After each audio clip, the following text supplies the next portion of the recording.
শক্তির চর্চা না করলে তার সকল শক্তি কমে যায়, যেমন তার পুরুষালী শক্তি, পুরুষদের, মেয়েদেরটা আসছি পরে। তো একটা পুরুষের যদি এই শক্তি না থাকে তাহলে কিভাবে তার ফ্যামিলি হবে, বাচ্চা হবে, বা বউ কেন থাকবে তার সাথে। তো এখন এই লোকটা কত পেইন নিয়ে থাকে, কত কষ্টে থাকে, এটা তো যার সে ছাড়া বুঝে না। তো সে প্রথমে কাউকে কিছু জানায় না, লুকায়া লুকায়া ওই দোকান থেকে ওষুধ নিয়ে খায় এবং জানে না তার ডোজ কি, কোন ওষুধ কি, কিভাবে, কাউরে শরমে বলে না, আস্তে করে ওষুধ কিনে কিনে খায়। খেতে খেতে এরপরে যখন ওষুধের পার্শ্ব প্রতিক্রিয়া শুরু হয়, তারপর এক সময় আর ওষুধে কোনো কাজ করে না, তখন সে পুরোপুরি হতাশ হয়।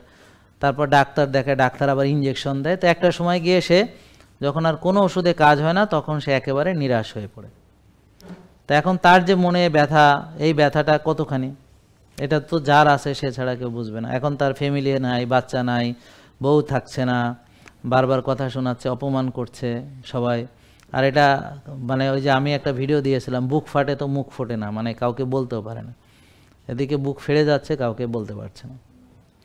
এখন এটা কেন? কারণ সে শক্তিশালী খাবার গ্রহণ করে না, শক্তির চর্চা করে না, যখন ঘুমানো সে ঘুমায় না, যখন রোদ্রে যাওয়ার কথা যায় না, অনিয়ম করে। তো যার ফলে তার যে সম্পদ সেটা নষ্ট হয়ে গেছে। পুরুষত্ব একটা সম্পদ, তার যৌবন একটা সম্পদ। স্বাস্থ্যই সকল সুখের মূল, স্বাস্থ্যই সবচেয়ে বড় সম্পদ। তো তার সেই স্বাস্থ্য নেই, পুরুষত্ব নেই, তারুণ্য নেই। তো এখন সে ছিল, হারাইছে নিজের ক্রেডিট।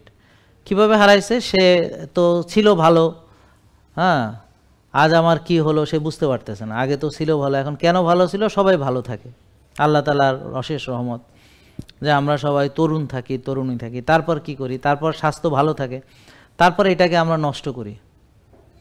কিভাবে নষ্ট করি? চাকরিতে সময় দেই, ব্যবসায় সময় দেই, ইনকামে সময় দেই, কাজে সময় দেই। তখন স্বাস্থ্য তো ভালো আছে, তখন আর এটা টেক কেয়ার করি না, যা পাই তাই খাই, যখন খুশি ঘুমাই।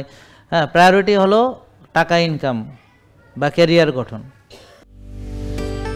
জেকে লাইফস্টাইল, ওষুধ মুক্ত সুস্থ জীবন।